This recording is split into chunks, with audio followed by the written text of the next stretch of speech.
Yan. So, ang gagawin naman natin ngayon is ah, realistic material creation yan. Gawa tayo ng metallic and glass. Yan. Ah, click A natin. Yan. Select all. Delete ulit natin yan. Yan.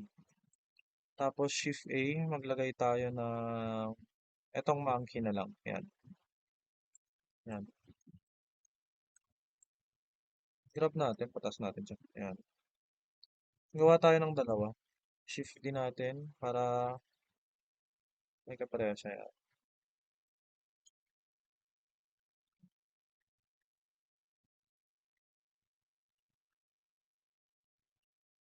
Yung isa, i-shade natin siya. Yan. Shade smooth natin tong isa.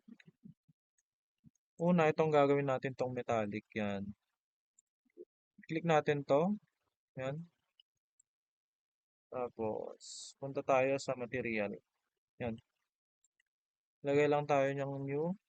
Yan. So, punta tayo ngayon sa, yan. Lagyan natin yung metallic niya. Yan. Eto. Patasan lang natin. Yan. Yan. Tapos, lagyan natin, baba natin konti yung roughness niya. Yan. Yan. Pansin nyo na, di ba? Pagka metallic niya, guys. Yan. Tapos lang natin sila konti. Shift A. Lagay tayo ng plain. S. Yan. Tapos, palitan natin yung kulay niya. Gawin natin itim.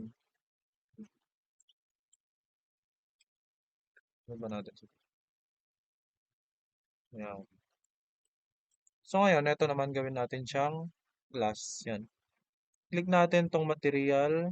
Yan. Palitan lang natin tong principal niya ng glass. Yan. Tapos, babaan lang natin yung roughness niya. Yan. Di ba?